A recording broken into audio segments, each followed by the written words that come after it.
Hi, this is the fact test for cell biology. Right, so what I'm going to do is I'm going to go through all the answers for the fact test. The cell parts of the cell are numbered at the top on the diagram. Then the P means plant only. So number 1 is the chloroplast. Okay, spelling's important, so sometimes I might even say chloroplast, even though it isn't chloroplast, right, it just reminds you of it. That is then where light energy is absorbed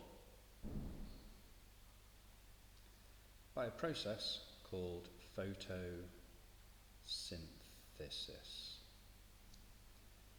Number 2, over on this side here, that is our ribosome. Okay, so that is then in both animal and plant. Ribosome is where protein synthesis happens. Number 3, right, is a mitochondria. Can't fit it in. Right, and again, sometimes I might actually say it as mitochondria, right, even though it isn't a mitochondria, right, it does remind you how to actually pronounce it. That is the site of respiration, where energy is released. Okay. Number 4 is kind of the white area, which is cytoplasm. That is where the chemical reactions take place.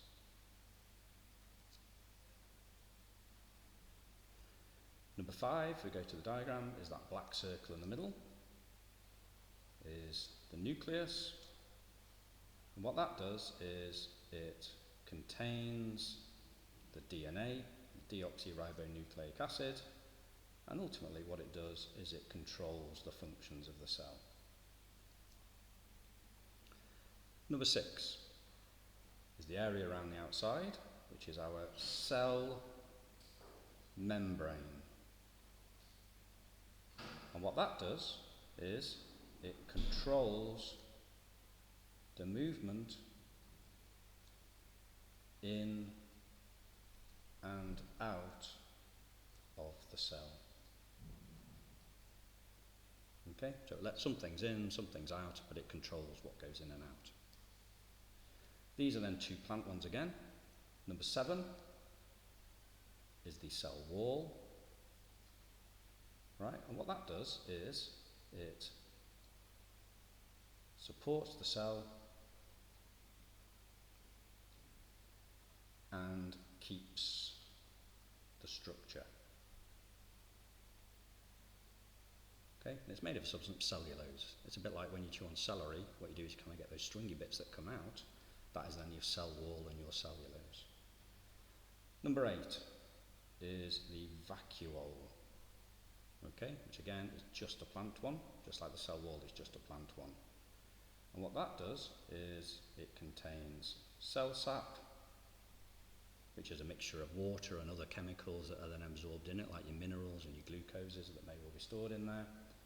And it also maintains shape. Okay, so if the vacuole loses a lot of water, like you don't water your plant, the plant droops, right? And if it's got plenty of water, then it's upright. Okay, now over onto the second page, right, so what I'm going to do then is we're going to go through the bacteria, just make sure it's in the right place. So the question here says, name all parts of the bacteria cell and what are their functions. Right, now I haven't sort of numbered them this time, all right, but what I have done is I've split it up into part of the cell, function, and then here I've put down there's 2 that are not necessarily always in bacteria, right, but these tend to be. So the first one is genetic, oops, spelled it wrong, genetic material. And basically what that is, they are instructions for the cell. Okay, so that there, I'll just put GM, genetic material. It's kind of like that spaghetti looking thing there. Then we've got cytoplasm. And what that does is, that is then where chemical reactions occur. And that one, I'll just put it down as CY. The next one is, I've got the cell membrane. And what that does is it controls the movement in and out of the cell.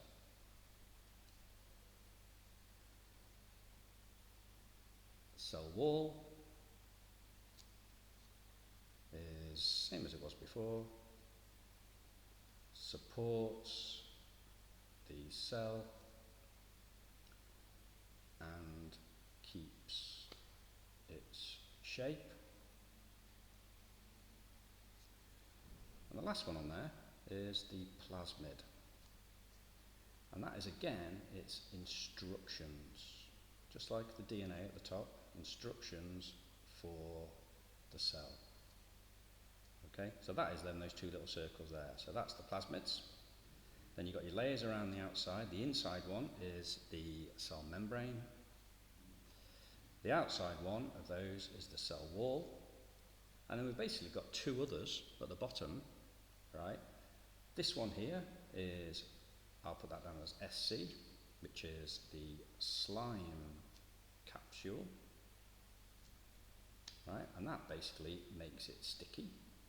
Now these two here are some that not all bacteria have, but slime capsules are basically when you cough or whatever it is and it's got a slime capsule, what it'll do is stick to things. And then the other one is a flagella, right? And that is then all to do with movement, okay? And I'll just put that down as an F at the end there. Okay, so like little tails, like on a sperm or like a fish or anything like that. It's like a little tail that makes it move or helps it move. Question number 3. What are the two main types of cells? This is kind of like the big generic kind of names of them. All right, what we've got is we've got eukaryotic, okay, and what that does is it contains a nucleus and the organelles, right, so that's kind of all the little bits that are inside it, have membranes. Right, so your mitochondria has got a membrane around the outside of it, your ribosome has got a membrane around the outside of it, your chloroplast has got a membrane around the outside of it. And the examples, the two that I even mentioned then, is an animal cell and a plant cell. They are both eukaryotic. So if you think about it, you are a eukaryotic. This one is a prokaryotic. Right, and what that has is, the main thing is it has no nucleus and it has no membranes on the organelles. Ooh, can't fit it in. And the best example of that is bacteria.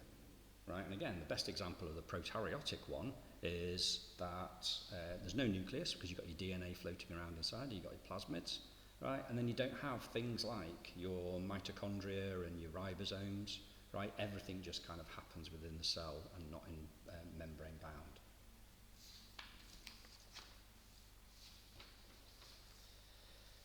Okay, question number 4, right? Give 2 advantages and 2 disadvantages of light microscopes and electron microscopes. So basically, a light microscope is one of those you have in the science lab. An electron microscope is a very expensive one. You're talking about £500,000 that you might have at your university, but it makes amazing pictures. So the biggest advantage of a light microscope is the fact that it is portable. Another advantage of it is they're cheap, £100. The disadvantage, right, of a light microscope is it has a low magnification. Right, that basically means you can't make it particularly very big, right? right? So one of the lenses on there might be 40, and then the eyepiece lens might be 10, right? So to work out the actual magnification, it'd be 10 times 40, which is 400. It also has low resolution. Okay, so that means how clear it is. It's how easily you can distinguish between the different points that are visible. Advantage of an electron microscope is the opposite. High magnification. High resolution. So the magnification, they're talking about even being able to see down to the size of an atom, right? And the resolution is the pictures can be incredibly clear and it's all computer generated. The disadvantages are heavy, large. And the second big disadvantage, expensive. You know, it could be £500,000. I don't know exactly how much they are. Question number 5. What are the names of the first 5 units of measuring length and how do we convert between them? So I've started off with metre here. Then what it does, it needs to go to micrometre. And the symbol for that is, it's kind of like a U with a little tail and an M. Oh, no, sorry, we've just done the wrong one there. So that is then millimetre. So millimetre. Then we've got micrometre. And the symbol for that is a U and an M, like I said before. Then we've got a nanometre, which is an N and an M. And then we've got something that's very rarely ever used, is a picometre, which is a P and an M. Now, you need to be able to write them in standard form as well. Standard form for a metre, when you're comparing it metres, is just 1.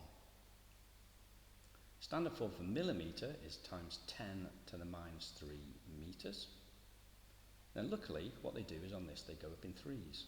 So it's times 10 to the minus 6 metres, times 10 to the minus 9 metres, times 10 to the minus 12 metres.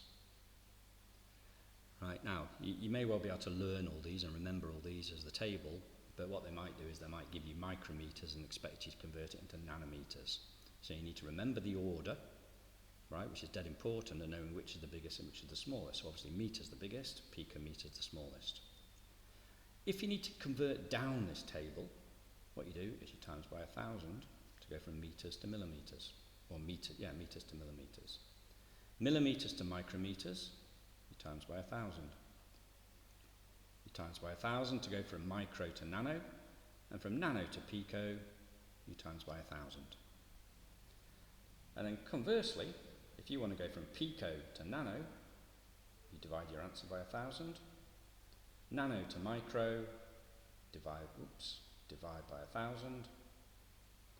Divide by 1,000, and then divide by 1,000 to go from millimetres to metres. Question number 6. What is the magnification equation and the triangle? Right, so it is magnification equals image divided by actual. Okay, and this is probably the only time that I ever use these triangles, right? And we always call it the AIM one. Okay, so it's actual image magnification. So if you want to work out the magnification, you put your finger over the M and it's image divided by actual size. If you want to work out the image, you put your finger over the I and it is actual times magnification, and those then signify divide.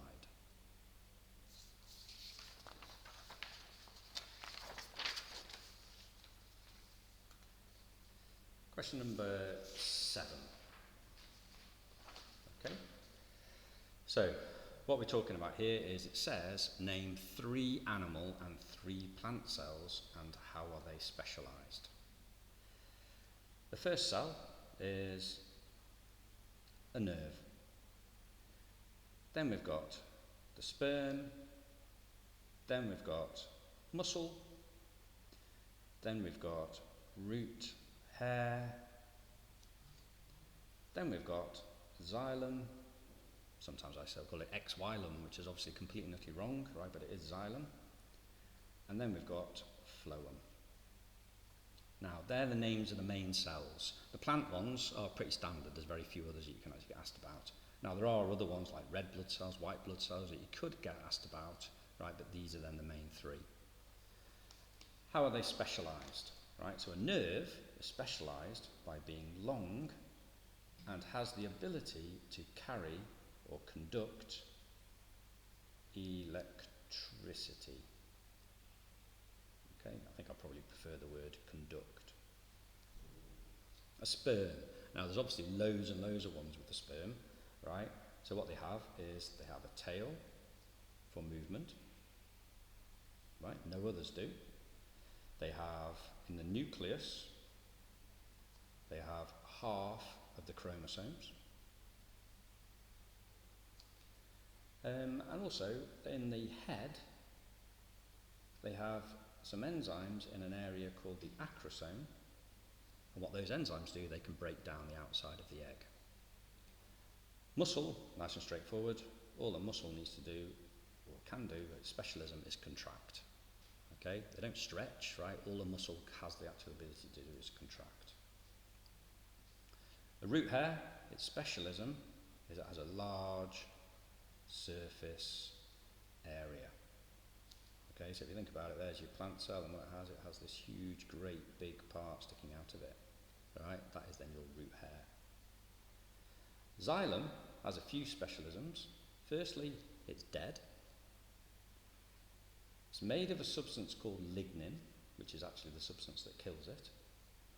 And it also has one-way movement, right? It basically takes things from the roots up. Phloem. Phloem has these really clever things called sieve plates. And what those sieve plates do is they allow things to move in two directions. Okay, so it could be glucose from a leaf going to a root, or it could be glucose from another leaf going to a different root, or a different leaf. Okay, but it can do two different directions. Question number 8. List the organisation of DNA from smallest to largest. Right, now what you've got to do on this one is you've got to think smallest to largest. All right, if you get largest to smallest and you get it all right, you're not going to get any marks for it. So, smallest to largest. We'll start gene. Okay, so they're one of the characteristics. That's kind of a part of the DNA, right, that gives you a characteristic, whether it might be blonde hair, curling your tongue, or whatever it may well be. Then we've got the DNA itself, which is the chemical deoxyribonucleic acid. These are then all into chromosomes, right? So often they're drawn like X's. Even though the vast majority of the time they're just kind of like a little strand in a cell, they're often drawn as X's. Those chromosomes are found in the nucleus, right? Most cells, they'll have 46 chromosomes in every nucleus. The only examples really is sperm has 23, egg has 23, red blood cells have none because they don't even have a nucleus. Then it goes into cell. Right, labelling the cell cycle, right? So it's a bit of a pie chart really. So what I'm going to do is I'm going to put a dot in the middle, and I'm going to put one little chunk there, and then a smaller chunk there. Start off with the big part. That is called interphase. And basically what's happening during this huge, great big part here is its growth of the cell and DNA replication. All right? I always kind of think about it as like it's the number of mitochondria double or the number of ribosomes double. All right? And that is then growth of the cell in preparation for dividing into another one. This section here is then mitosis, right? Which is then where you actually get nuclear division, right? And what you need to do is you need to know the process of what actually happens with mitosis. This one is then cytogenesis. kinesis, right, which is where the cell actually does the physical splitting, right? So that is then the actual cell division. And what you end up is you end up with 2 new cells.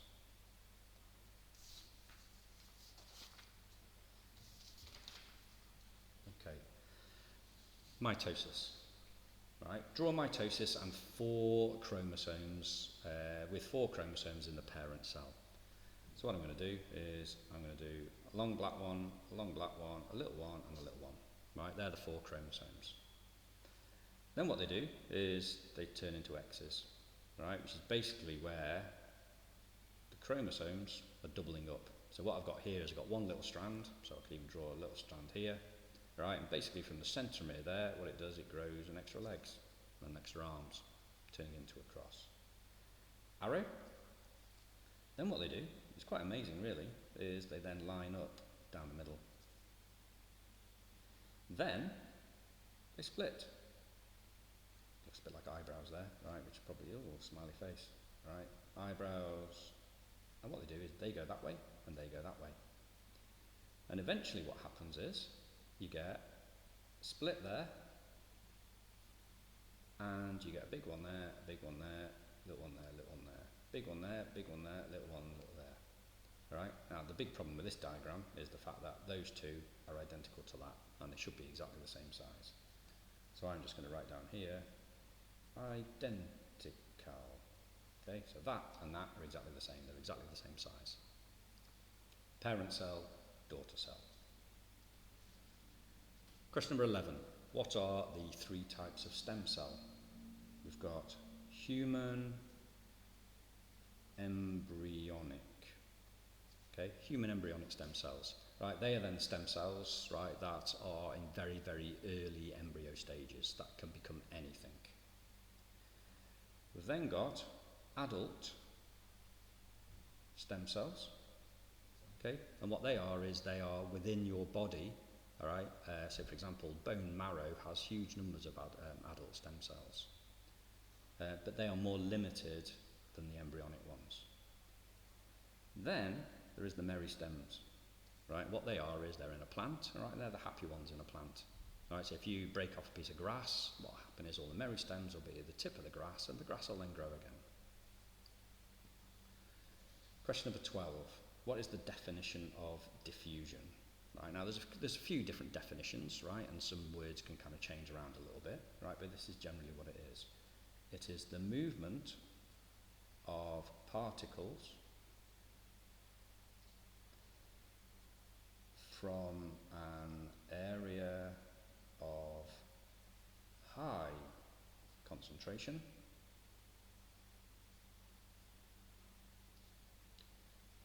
to an area of low concentration. Didn't fit that in very well. And there's also no energy. Okay, so if you think about it, somebody walks in a room with perfume on, right, strong perfume, so by the door in a classroom, right, the people by the door or nearest to the door will smell it first. And then what the particles do is they then move across the room by diffusion. And the high concentration is by the door, the low concentration is far away from the door. But another key part is there is no energy. What 5 factors affect diffusion? Okay, first one is temperature. Second one is the surface area. So the hotter it is, the more diffusion happens. The bigger the surface area, the more diffusion happens. The third one is concentration gradient. Okay, that's how steep the difference is. So if there's loads of perfume by the door, it'll move quicker. If there's not very much perfume by the door, it'll move slower.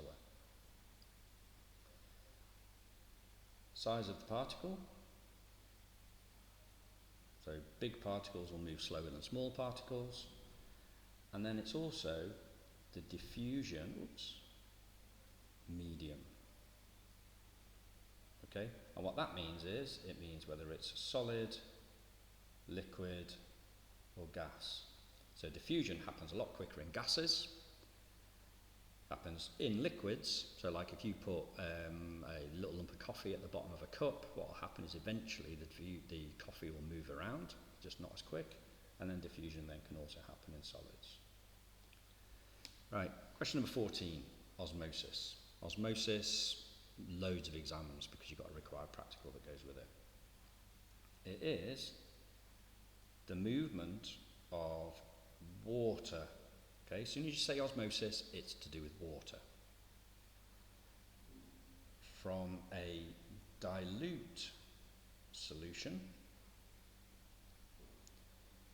to a more concentrated solution. Right, now that sounds a little bit confusing, but what you've got to do is you've got to think dilute has a lot of water, and concentrated had less water. So osmosis is the movement of water from the dilute part, which is where there's a lot of water, to the concentrated part where there's less water. It also goes through a partially permeable membrane. Sometimes it could probably be a semi-permeable membrane. Okay, there's other kind of wording of it, right? But then there is also no energy.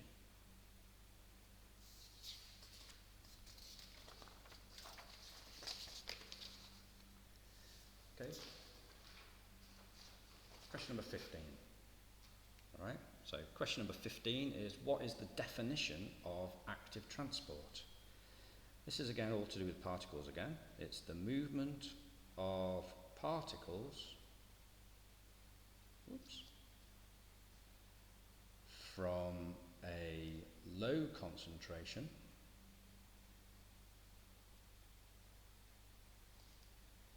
to a high concentration. Okay, so think about it, it's the opposite way around now. So it's going from where there isn't very much to where there's a lot. It also has to go across a partially permeable membrane. And then the big difference now is it does need energy. Okay, question number 16. How is the small intestine adapted to improve its role as an exchange surface? All right, so small intestine, adapted, exchange surface. It has 3 adaptations in your small intestine. The first one is you have villi, right? Villi are kind of little hairs that stick out on the side. The villi gives it a large surface area. The second one is villi have a good blood supply. And what that does, it maintains a concentration, God, I can't fit these in the boxes, gradient. And it also has thin membrane. And the reason for that is to have a short diffusion distance. Alright, so we've got villi that gives it a large surface area, which is kind of like your fingers. It's got a good blood supply, so it can take away, right, the whatever's getting absorbed, and that maintains a concentration gradient, right, so that then there's a higher concentration in your intestine than in the blood. And it's also got a thin membrane, so it doesn't have to diffuse very far. Right, now this is tricky. Question number 17, how are lungs adapted to improve their role as an exchange surface? First one is alveoli, same as the villi. What they do is they have a large surface area. Number 2 is a good blood supply. weirdly, same as that one there. Right, and what that does is it maintains I'm going to write it on the next line now, concentration gradient. And the third one is then it has a thin membrane. Well, it's weirdly the same as the other one. And what that does is it gives it a short diffusion distance. So if you get any questions at all that says exchange surface, they're your three answers. Okay, question number 18. All right, now this is the osmosis required practical. Now there isn't very much information on this because that then comes separate. But what we've got is we've got our independent and dependent variables. So let's just remember it. I always have to do this. Don't mess in class. All right, so dependent variable is what you measure, which is the change in mass. Don't mess in class. So the independent is what you change. And what you do is you change the concentration of sugar or salt. Question number 19, how is a leaf adapted to improve its role as an exchange surface? Right, it's kind of weird. I'm just going to write down it's adapted because it is a leaf, right? Because what that does is it increases or gives a large surface area, similar to what we had before. And they're also thin, which gives a short diffusion path. Okay, so that's the oxygen coming out and the carbon dioxide going in. Right, the final part of this is some keywords. Right, because what you've got to do is you've got to know, right, in your GCSE you've got to use the correct terminology. If you don't use the correct terminology, you miss out on marks every single time. So, number one, the movement of substances from more dilute to a more concentrated solution against a concentration gradient with the use of energy from respiration must be active transport. The process where a cell becomes specialized to its function is differentiation. The difference in concentration between two areas, I'm not going to fit this in right, concentration gradient. Okay, so it's the difference. So it's like a hill, you've got a gradient, you've got a top and a bottom. The spreading out of particles of any substance in solution or particles of gas resulting in a net movement from an area of high concentration to an area of low concentration without energy. Now that could be diffusion or osmosis, but because it doesn't mention water anywhere, diffusion. A type of cell found in plants and animals that contains a nucleus. Eukaryote. A type of stem cell that can differentiate any type of plant. Meristem. Number 15. Right, a type of cell division which produces two genetically identical daughter cells from one parent cell. Mitosis. Right, now before I forget, all these numbers don't add up because in the sheet that you've actually got given there are a few more, but these are the main ones. The diffusion of water, got it. Number 18. Loops of DNA found in the cytoplasm of prokaryotic. Prokaryote is a bacteria, we've drawn a bacteria, and the loops, plasmid. 19. A type of cell found in bacteria that does not contain a nucleus. No nucleus, prokaryote. Number 20. The ability to distinguish two different points in a specimen. Resolution. Okay, so it's distinguishing them between two individual kind of little points, right, which is how clear the actual picture is.